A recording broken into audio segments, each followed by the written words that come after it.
Welcome to the channel, where scrap wood ideas bloom and woodworking projects multiply. It's Therapy Thursday, and today we got a fun one. Real scrap wood, a solar stake, or LED candle, and this. Yep. I got up early every day this week trying to beat the heat and start cleaning the main floor of the garage. And yeah, I have way too much scrap wood. And whatever this is. I mean, seriously, what am I going to make from this? Challenge accepted. No, another day. Look. A couple months ago, I did a rustic lantern challenge, and today's design has been begging to be built ever since. And I think it's time I scratched that itch. But like your favorite 80s band, I went round and round with this one. I wanted it in the books for those hot summer nights, and then my mind did a complete 360 on me. I went to fall and family dinners, and I thought, bring it in for a centerpiece for the holiday season, a real 2-for-1. 3-for-1 if you count Halloween and Christmas. So with a couple twists, I came up with this. Wood picked out, I start with the big three. Preparing our stock, it sounds impressive, but it's ripping the stock to width. And for this project, we'll need some 3/4 stock, ripped to an inch width, and some 1x1 stock. I like a little more beef in my pillars, and it gives a nice reveal on the frames. Then we roll to the miter saw and cut the size. A full cut list is in the description, and also 3 sets of punch outs. I just gave it all away. But 3 sets. Hot summer nights, Halloween, and Christmas. And if for whatever reason they aren't there, someone please remind me. That 3/8 and 3/4 inch stock gets cut to 3.5 inches, and the 1x1's at 6.5. And then we hit up the Wen, the benchtop sander. As you know, maybe my favorite piece of equipment. Don't tell the table saw or the scroll saw. Just giving everything a quick sanding at 120, and it's probably more like 200 as I haven't changed my belt in ages. But I think I can squeeze a little more life out of it still, and it's just a little less aggressive, which might be a good thing. We got a nice close-up there. Be careful with those small pieces, liable to sand a fingerprint or two off. And yeah, I need to cut my nails.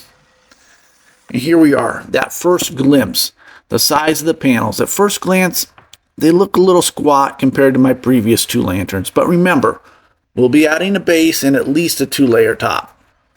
The opening is the max I could get for the 10 panels without having to buy another cookie sheet. Look, if you can recycle one, great. Yard sale, go for it. It'll just add to that aged patina, that oatmeal cookie stain, even better. Oatmeal raisin, not so much. Mine is a Dollar Tree special, $1.25. I've never done this before. Really wanted to do it with recycled aluminum cans. They're just too flimsy. Then I found this alternative. You can buy it at hobby stores, but a $5 sheet for half this size? No thank you. Combination of wire snips and Dollar Tree scissors work great. I would recommend gloves though. For the most part, it's not too sharp, but the spurs, yeah, they can bite you. I'm not ready to punch it out yet, but need to get my groove on or grooves in.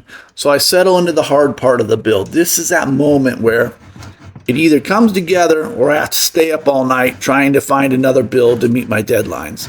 The frame will need slots. The table saw will make them too wide because of the curve of the blade. So I'm going to try it by hand.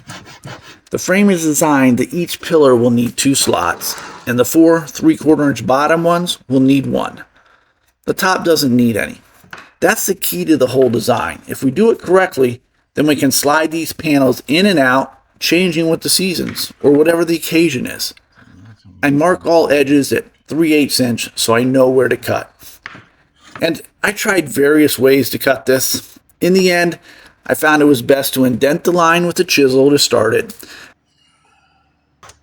Then use the back saw slowly along the line, cutting the channel deeper. At the first moment I could, I switched to my pole saw. It was quicker, cutting down 1/4 inch.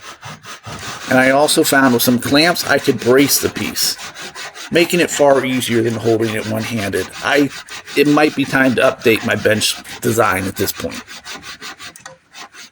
The quick sanding in the slots, and if you're a visual person like me, I think you can see where we're going now. This is another reason why I went with the 1x1 for the posts. It gives a little more room for both slots and the corners. The glue up. Oh man. There is one thing I really need to work on. It's glue ups. I feel all discombobulated. Pieces falling over, not in place, not square, too much glue, not enough, fingers stuck together. I know I have a lot to learn, but this is the part I'm almost embarrassed to film sometimes. And how do the fine woodworkers do this without getting glue stains? I get them everywhere. I mean, when I stain, half the time it's like the CSI team turning on the black lights. Stains everywhere. All right, let's set it off to dry and go to the cookie sheet. I mark and cut out 4 sections at 4x6.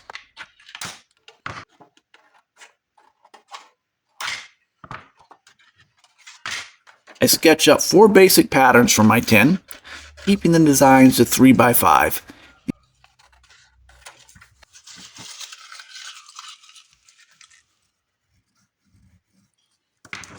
And go to work. I'm just using a large nail here. I think you could drill them if you want clean holes, but I want that old rustic tin punch style. I use a removable glue stick to put the pattern on the tin, link in the description if you want to read up on it, and I punch away, using a piece of scrap wood as a backer.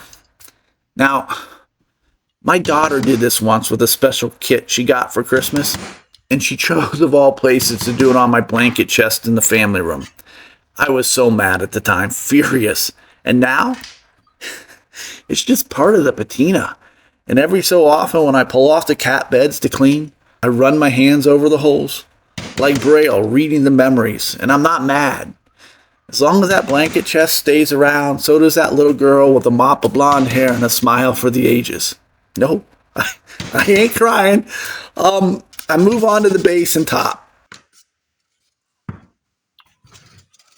Remember, when I said I did a 360 in the beginning, this is where it really shows. I wanted a base with some curved legs, but then I was really thinking it'll be used more inside than outside, so not wanting it too tall. So I think we'll keep it simple, and just cut a 6 1/4 inch base and duplicate it for the top. Then add to this other piece, which ironically, probably not the correct use of the word, but I believe is the extra piece from the original Lantern Challenge. Never throw anything away.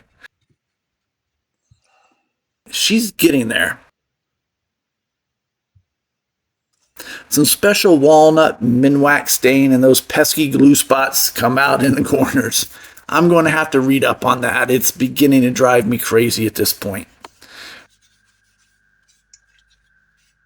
Okay, let's take a minute to show you exactly how I got it all together. You can see now that the 1/4 inch deep slots hold the tin on the bottom and sides and just rest up against the top bar.